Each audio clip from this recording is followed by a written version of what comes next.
Monsieur le doyen de la faculté, messieurs les membres de l'association Apprendre et Entreprendre, chers collègues et amis, messieurs les professeurs, chers étudiants et chers invités, j'ai le plaisir de vous accueillir aujourd'hui dans un cadre assez particulier, un cadre dans lequel une convention de partenariat a été signée récemment entre l'association Apprendre et Entreprendre d'une part et la faculté des sciences juridiques, économiques et sociales de Tanger d'autre part.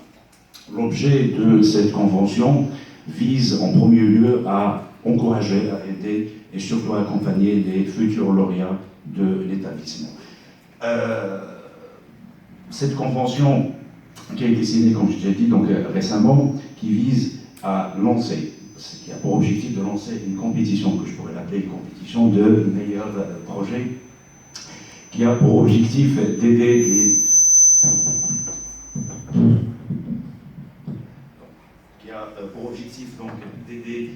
d'accompagner les futurs lauréats de cet établissement et de les aider dans l'insertion professionnelle et surtout dans la création de leur propre emploi. L'engagement des deux partenaires, à savoir l'association d'une part et la faculté d'autre part, vise en premier lieu à accompagner les jeunes donc diplômés, donc de créer une entreprise et ensuite de les aider dans leur démarche administrative et de financement. Donc sans tarder, sans entrer en détail, au niveau de la convention, et avant de donner la parole à monsieur le doyen et puis aux différents membres de l'association pour présenter en détail le contenu de cette convention, je donne tout de suite la parole à mes deux étudiantes, Hidaya et Selma, pour une petite présentation relative à cet événement.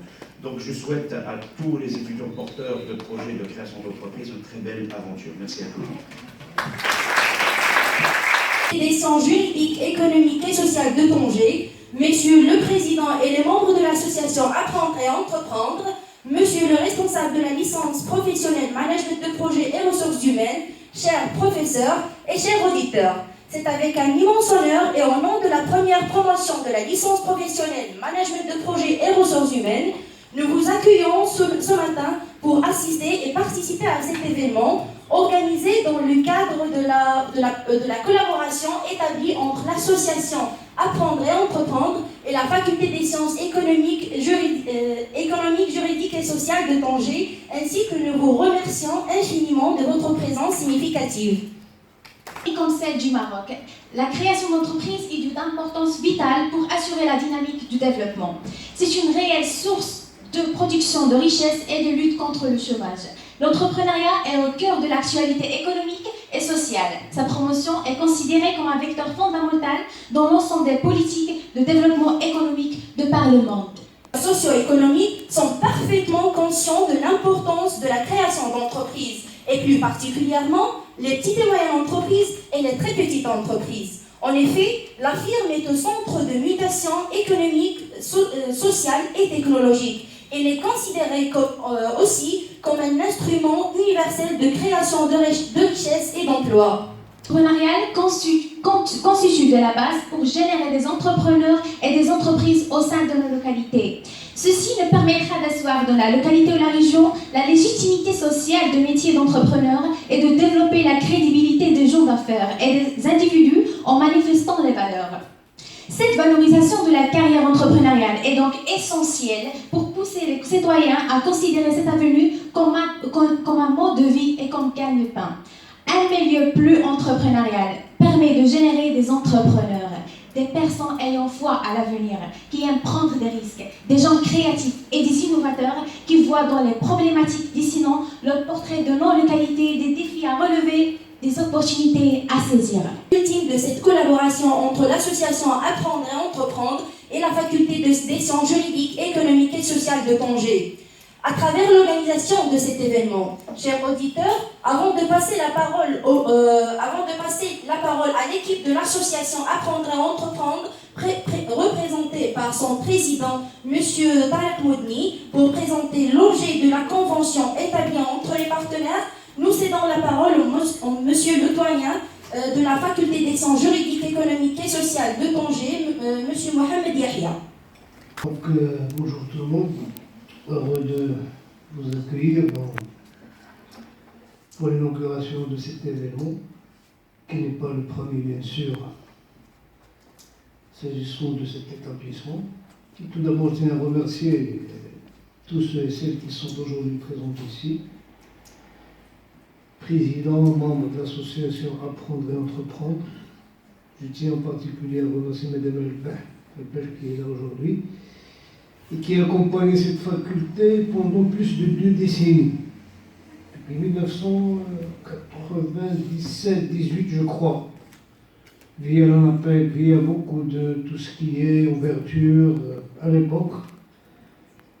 Et d'ailleurs on continue, c'est un travail qui est continu même aujourd'hui. Donc nous tenons à remercier Mme Elbel pour sa présence aujourd'hui ici.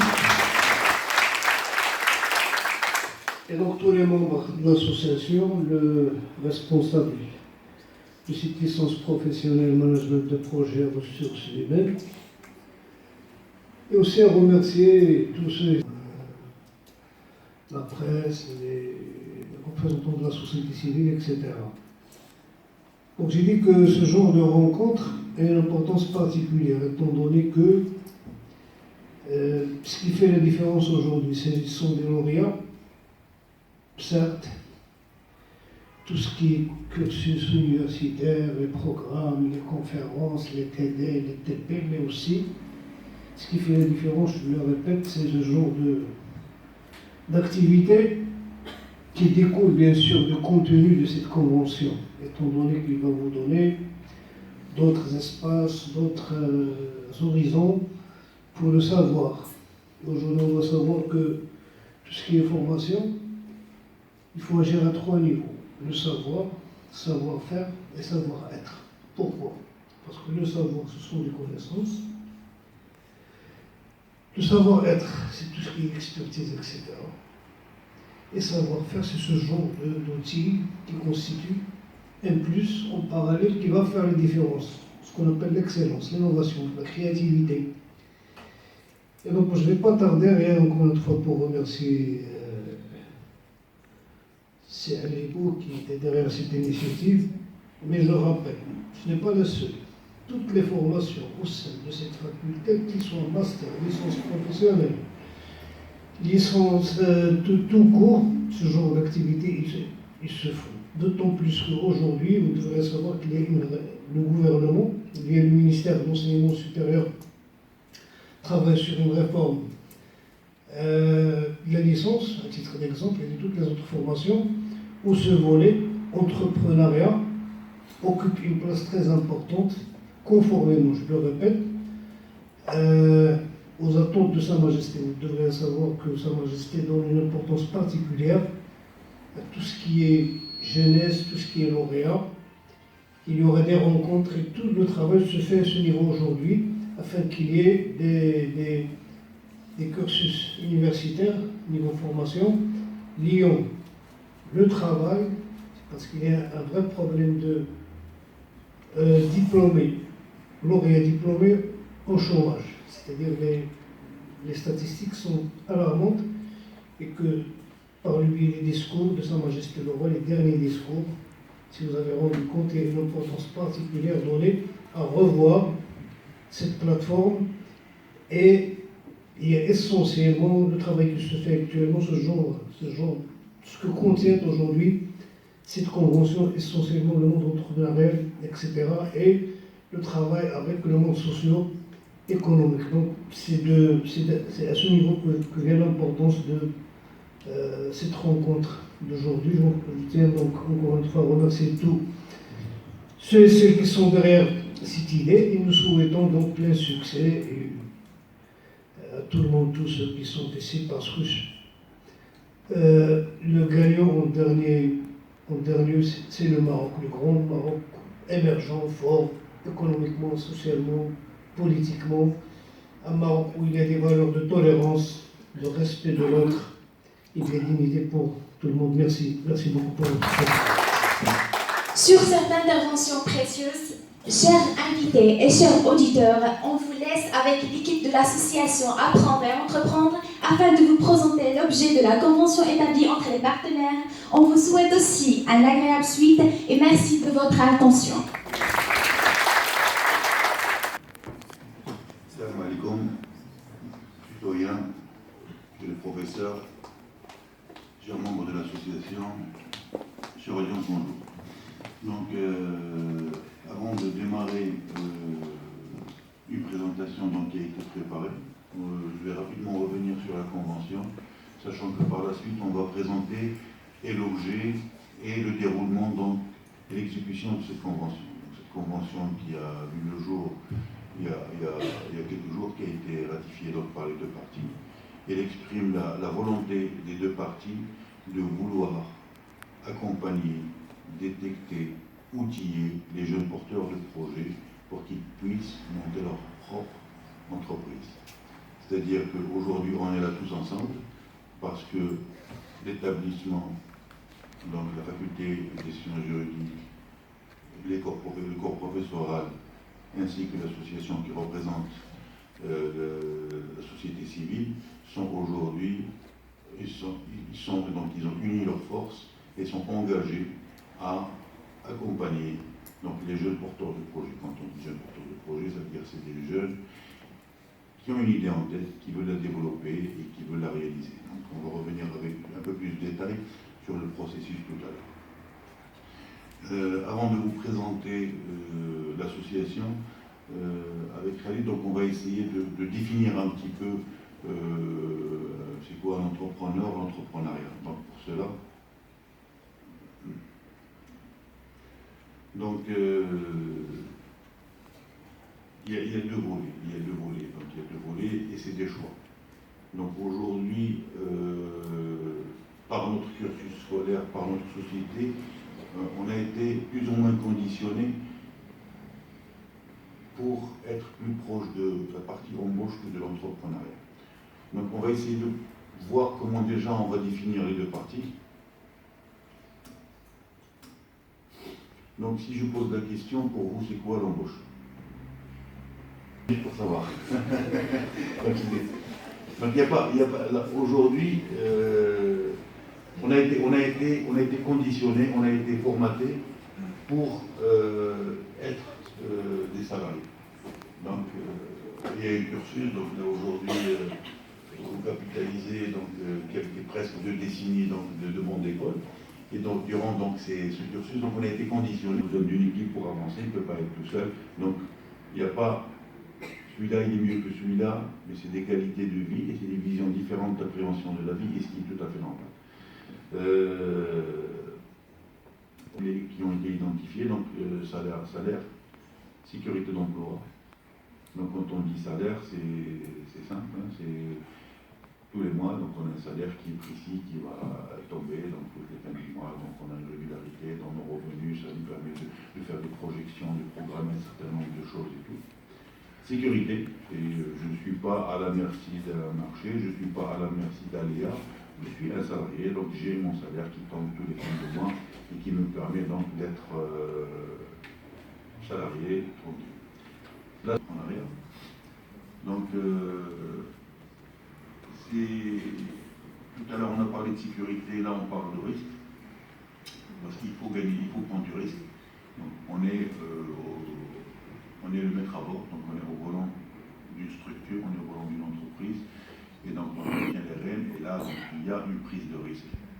Pour avoir votre marché, il y a une prise de risque pour pouvoir avancer, il y a une prise de risque pour se développer. On est obligé d'innover, parce que si on fait comme fait tout le monde, donc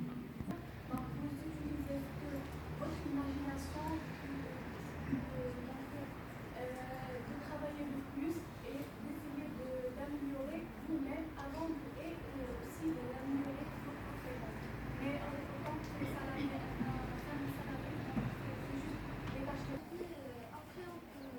après pourquoi ils veulent être salariés? Parce que là, maintenant on a dit que choisir. Donc là on a parlé de l'entrepreneuriat.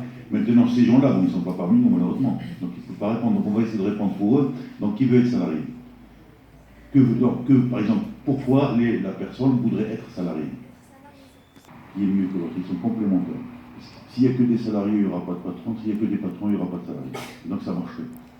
Donc on a besoin les uns des autres pour pouvoir avancer. Donc on va essayer de passer au slide suivant. Parler un peu caricaturalement un peu notre objectif aujourd'hui est de vous inciter à être entrepreneur. Donc on a des images ici qui montrent un peu le salarié un peu à l'aise, tranquille, qui cherche la tranquillité. Et la meilleure option pour la majorité des chercheurs d'emploi, c'est à travailler dans le public et être à la charge de l'État. Donc ça, c'est le summum. Donc pour votre information, donc, il y avait des études qu'on avait fait, qu'on suit au fur et à mesure de l'envie d'entreprendre chez les Marocains. Donc en 10 ans, ça a pris 10 points. C'est très très positif parce qu'en 2007, les Marocains qui voulaient devenir entrepreneurs étaient de l'ordre de 7%. 7 programmes pareils, à des initiatives pareilles, je pense que ça va avancer encore. Donc là, si on va se lancer dans l'aventure sans calculer, sans bien analyser le marché, la faisabilité de vos projets,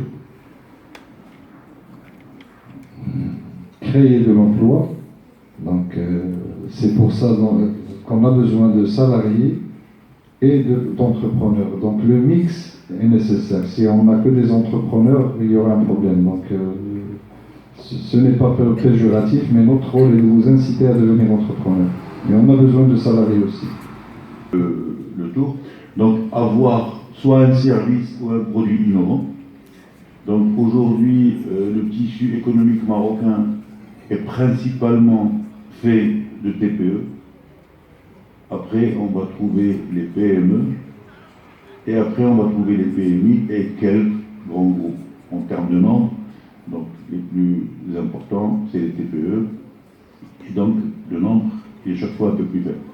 Donc, pour pouvoir avoir sa part de marché dans l'écosystème qu'on aurait choisi, il faut se démarquer. Quand je dis se démarquer, ça veut dire qu'on doit avoir un produit différent des autres, mieux que les autres, avec un meilleur positionnement. Et éviter surtout de copier ce que fait la personne à côté, ce qui n'est pas bien, parce qu'en fin de compte, même un secteur